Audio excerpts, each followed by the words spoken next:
Okay, the next question is what helped you get started as a grant writer and what contributed to your ongoing development? I think I answered this a little bit in maybe the second question.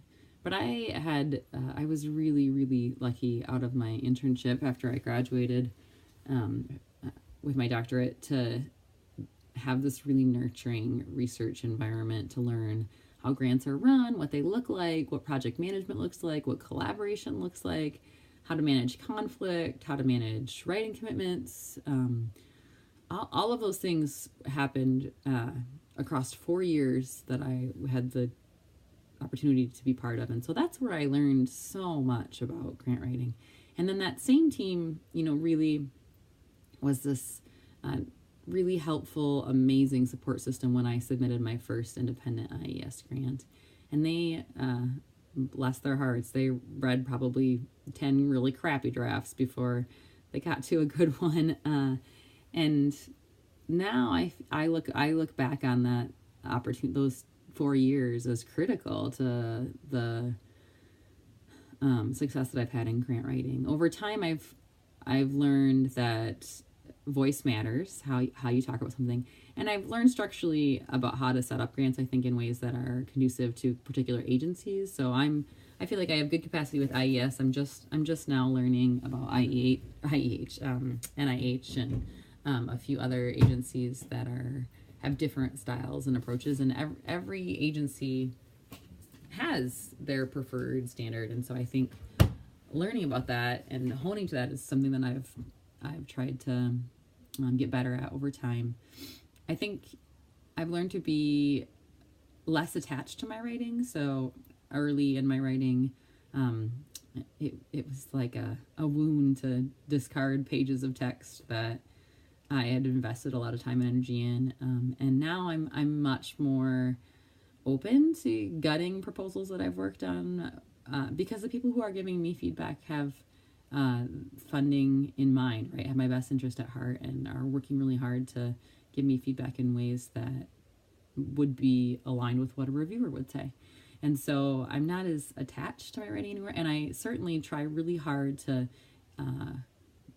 break down each sentence in my proposals in a way that strips out all of the unnecessary text. That fluff is not helpful in grant review, and if anything, I think it probably annoys reviewers.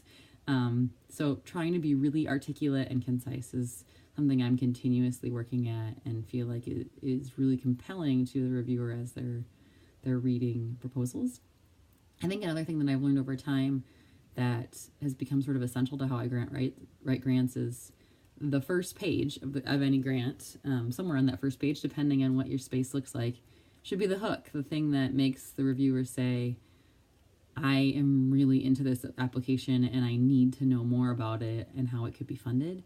I hope that in all of my applications, there's something that catches that reviewer early on that strikes them as, this is compelling, this is needed, and this is innovative. And so if they walk away from that, my hope is that they would think by the end, I had this thought in the beginning, it's maintained, and now I think that this person should be funded.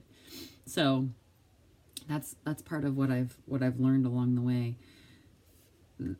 The other things that have contributed are to help me along the way are the value of practice. That I think you honestly can't get better at grant writing until you do it a lot. It's sort of that idea that it takes, I don't know, what is it, like 10,000 hours to master a skill? I feel like that's true for grant writing. You got to do it and do it before you can feel like you are very skilled at it. I also think you have to grow a little bit of a thick skin, that you're going to get reviews that are content experts in your area that hit the nail on the head, and then you're going to get some reviewers that are just on the outskirts of your content area and just know enough to be dangerous and really miss the mark, and that's going to be really frustrating. And you got to know how to have a voice that can respond to both of those reviewers in a way that is respectful and responsive. And so I've learned over time how to do that, how to be better at not shutting down one reviewer in light of another one. Those are important factors to think about as you're writing, especially in a revision.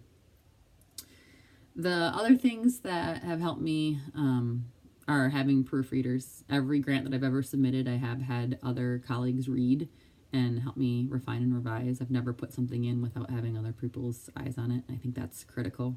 And especially if you can have somebody who's like not your best friend colleague reading it, because I think they're just more likely to be honest with you. And if you can incentivize that, I think that's great. Our college has a little bit of money that helps reviewers do that work, and I have found it tremendously helpful. I think those are the big things that have helped me along the way. And I feel like I'm always a work in progress. So I just am starting to work on NIH right now, and I seek all the help that I can get to get better at those. I have colleagues that are NIH gurus, and I look to them to review my content areas. I was part of the Right to Win, which I would strongly encourage if you have the opportunity to apply for that. I think students can apply for it. If not, there might be other opportunities that are like it for students. But excuse me, that's within college, and that's a really cool resource that Frank puts on each year, I believe. So that I think covers what's contributing to my ongoing development and what's helped me get started as a grant writer.